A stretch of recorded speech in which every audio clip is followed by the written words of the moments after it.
जैसा कि आप सब जानते हैं, पिछले हफ्ते यानी 7 मई को इंडिया ने पाकिस्तान के टेररिस्ट जो जगहें थी उसको तबाह कर दिया, वो भी 9। बदले में पाकिस्तान ने भी अटैक किया। तो रिपोर्ट के मुताबिक एलओसी पर ड्रोन्स ने सर्विलांस किए, प्रिसीजन मिसाइल स्ट्राइक का यूज हुआ और ग्राउंड ट्रूप भी अलर्ट मोड में थे। हालांकि अभी भी दोनों देशों के बीच सीज फायर अनाउंस हो चुका है, लेकिन एक बात क्लियर है कि यह सिर्फ एक रिमाइंडर था कि जियोपॉलिटिक्स का इंपैक्ट सिर्फ हेडलाइन तक सीमित नहीं रहता, बल्कि स्टॉक मार्केट तक पहुंचा और ये एक वॉर जैसे सिचुएशन बनती चली गई। लेकिन एक अवेकिंग कॉल भी थी कि कब किससे वॉर हो जाए कोई कुछ नहीं कह सकता। और जब इसको देखते हुए अपना डिफेंस सिस्टम कितना स्ट्रांग होना चाहिए, इस छोटे से स्ट्राइक ने ये भी बता दिया, और स्ट्रांग है ये भी बता दिया। तो जब भी ऐसा टेंशन बढ़ता है तो एक सेक्टर चुपके हेडलाइन से प्रॉफिट में बदल जाता है, और वो है डिफेंस का। तो आपने देखा होगा कि जब भी बॉर्डर पर सिचुएशन गर्म होती है तो डीआरडीओ प्रोजेक्ट्स, डिफेंस बजट और मिलिट्री प्रोडक्शन पर सरकार का फोकस बढ़ जाता है, जो अभी सरकार ने आदेश भी दिए हैं। महिंद्रा एंड महिंद्रा को दिया है और एक और कंपनी को दिया है। तो यही वजह है कि अभी का वक्त है सीरियस इन्वेस्टर के लिए अलर्ट होने का। तो इस वीडियो में हम बात करेंगे कि क्यों डिफेंस स्टॉक क्रूशियल होने वाले हैं आगे आने वाले सालों में, कौन से स्पेसिफिक वॉर बेस्ड टेक्नोलॉजी में इंडिया इन्वेस्ट कर रहा है। क्योंकि आपने देखा ना, ड्रोन की कहानी आई, सुदर्शन की कहानी आई, तो प्रोडक्ट स्पेसिफिक है। और 3 ऐसे स्टॉक जो इस मोमेंट को लॉन्ग टर्म अपॉर्चुनिटी में बदल सकते हैं। चलिए शुरू करते हैं। तो सबसे पहले बात करते हैं कि डिफेंस सेक्टर अब सिर्फ एक ऑप्शन नहीं बल्कि मजबूरी बन गया है सरकार के लिए। जो आजकल हालात चल रहे हैं आसान नहीं है। बॉर्डर पर सिर्फ सोल्जर नहीं, टेक्नोलॉजी की लड़ाई चल रही है, मानते हो ना। तो आज के वॉर जोन में drone, surveillance system, precision missile, electronic जेमर और एआई बेस्ड वेपन का यूज हो रहा है। यानी हम एक पुराने जमाने के वॉर से निकलकर हाईटेक की दुनिया में आ रहे हैं, और इंडिया भी इस डायरेक्शन में एग्रेसिवली इन्वेस्ट कर रहा है। 2024-25 के बजट, जो डिफेंस बजट था, उसमें 6.2 लाख करोड़ का अलॉटमेंट हुआ, जिसमें से एक सिग्निफिकेंट हिस्सा स्वदेशी मैन्युफैक्चरिंग के लिए रिजर्व किया, मेक इन इंडिया को पुश देना। अब इसका मतलब क्या है?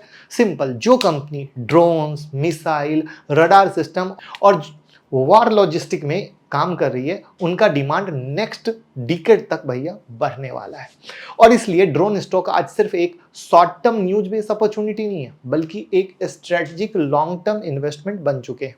और जब आपको पता हो कि कौन से स्टॉक इस वॉर ड्रिवन डिमांड में लीड ले रहे हैं, तो मार्केट के अप और डाउन के बीच में हम स्मार्ट डिसीजन ले सकते हैं। मतलब हमारा फोकस रहेगा अभी, अच्छा ये इस चीज से अटैक है या इस चीज से अटैक है, तो वहां पर इस तरीके से मामला बढ़ता है। तो अब बात करते हैं उन स्पेसिफिक एरिया की जहां वॉर में टेक्नोलॉजी ने गेम बदल दिया। तो रिसेंट इंडिया पाक स्टैंड ऑफ में सबसे ज्यादा किस चीज का यूज हुआ? ड्रोन का। बॉर्डर सर्विलांस के लिए ड्रोन का यूज रूटीन बन चुका है, पर यह सिर्फ एक स्पाई कैम नहीं है, ये आर्म ड्रोन बन चुके हैं जो मिसाइल या एक्सप्लोसिव को कैरी करते हैं। ये कम कॉस्ट में दुश्मन को भैया टारगेट कर न्यूट्रलाइज कर सकते हैं बिना किसी सोल्जर के जान के रिस्क के। और इंडिया में ड्रोन मैन्युफैक्चरिंग का इकोसिस्टम अभी भी मैच्योर हो रहा है, यानी शुरुआत में। और एक और स्टॉक जो इस रेस में लीड कर रहा है वो है आइडिया फोर्ज टेक्नोलॉजी। ये मुंबई बेस्ड कंपनी ड्रोन बनाती है। हम कोई बाय सेल रिकमेंडेशन नहीं दे रहे हैं, हम आपको बताने की कोशिश कर रहे हैं, याद रखिएगा। स्पेशली इंडियन आर्म फोर्स के लिए आइडिया फोर्ज के ड्रोन हाई एल्टीट्यूड सर्विलांस और लॉन्ग रेंज कवरेज के लिए डिजाइन किए जाते हैं। Indian army, navy, paramilitary force इनका यूज कर रहे हैं। 2023 में कंपनी का आईपीओ भी आया था, जिसका रिस्पॉन्स बहुत स्ट्रांग था। अब कंपनी डिफेंस कॉन्ट्रैक्ट के अलावा बॉर्डर सर्विलांस, डिजास्टर मैनेजमेंट और इंडस्ट्रियल इंस्पेक्शन जैसे नॉन डिफेंस एरिया में एक्सपेंशन कर रही है। तो अगर आप ड्रोन बेस्ड डिफेंस पर बेट लगाना चाहते हैं तो हमें कैसे सोचना चाहिए वो मैंने सिखाने की कोशिश की एक स्टॉक के जरिए, ठीक है। लेकिन वॉर सिर्फ ड्रोन से नहीं लड़ा जाता है। ड्रोन के अलावा सेकंड सबसे इंपॉर्टेंट गेम चेंजर है, वो क्या है? Missile system. आपने कैसे देखा कि इंडिया के ब्रह्मोस मिसाइल ने कैसे पाकिस्तान को तबाह किया टारगेट बेस। तो इंडिया ने पाकिस्तान के हमले के जवाब देने के दौरान पिन पॉइंट मिसाइल से स्ट्राइक किया, और ये मिसाइल एक ही शॉट में टारगेट को डिस्ट्रॉय कर देते हैं बिना कोलेटरल डैमेज किए।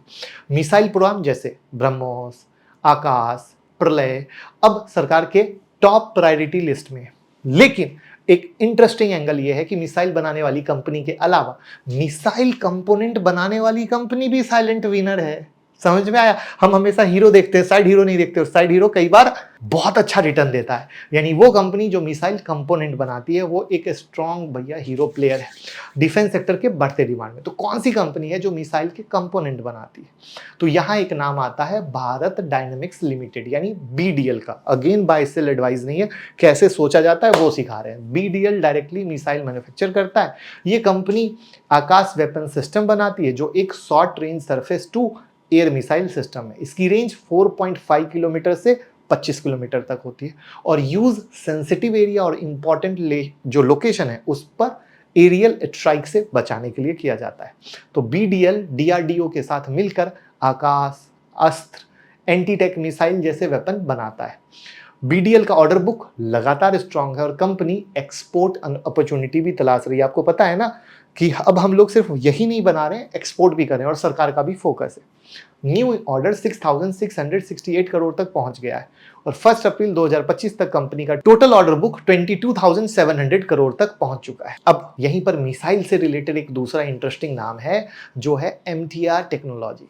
अब ये क्या है? ये मिसाइल खुद नहीं बनाती, लेकिन ये मिसाइल सिस्टम के क्रूशियल कंपोनेंट सप्लाई करती है, जिससे प्रोपल्सन सिस्टम, एयरफ्रेम और कंट्रोल सिस्टम के पार्ट ये HAL, ISRO और DRDO जैसे बिग क्लाइंट के साथ काम करती है। सितंबर 2024 के अंत तक MTR टेक्नोलॉजी के पास टोटल 942 करोड़ का ऑर्डर बुक था। अब यहाँ पर प्लीज हाथ जोड़ के रिक्वेस्ट है, नाम सुन के इन्वेस्ट मत कीजिए, रिसर्च कीजिए।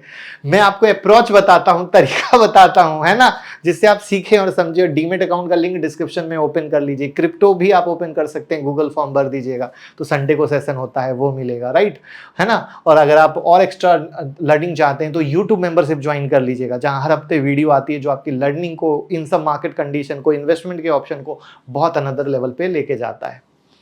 अभी MTR का वैल्यूएशन बहुत हाई है, P101 है।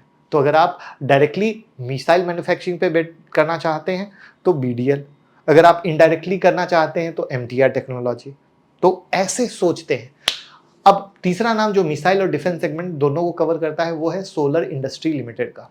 ये कंपनी एक्सप्लोसिव और प्रोपेलेंट बनाती है जो मिसाइल और वॉर हेड के लिए क्रूशियल होते हैं। ये पहली इंडियन कंपनी है जो 100% स्वदेशी वॉर हेड के कंपोनेंट बना रही है। इन तीन कंपनी का एक कॉमन थ्रेड है, ये सब इंडियन मिलिट्री इकोसिस्टम के क्रिटिकल पार्ट है और उनका बिजनेस डायरेक्टली डिपेंडेंट है सरकार के डिफेंस स्पेंडिंग पे। सरकार जितना खर्च करेगी ऑर्डर इनको इतना मिलेगा और ये काम करते रहेंगे। तो अब सवाल आता है कि कंक्लूजन क्या है, राइट? तो पिक्चर क्लियर है। जब इंडिया और पाकिस्तान के बीच बॉर्डर पर टेंशन होती है, सिर्फ न्यूज साइकिल गर्म नहीं होता, मार्केट भी रिएक्ट करता है। पर जो स्मार्ट इन्वेस्टर हैं, न्यूज के नॉइज से बचकर long term value earning per focus करते हैं। और वहां पर जिस तरीके से हमारे यहाँ डिफेंस थीम पर काम हो रहा है वो एक स्ट्रेटजिक सेक्टर बन जाता है, क्योंकि सरकार का support, rising budget, urgent technology, हर कुछ मिलकर एक पावरफुल कॉम्बो बना रहा है। तो उम्मीद करूंगा वीडियो पसंद आई हो तो लाइक, कमेंट, शेयर कीजिए और दोस्तों को बता दीजिए भैया कि कभी भी डिफेंस स्टॉक को सोचते हैं तो इस तरीके से सोचते हैं।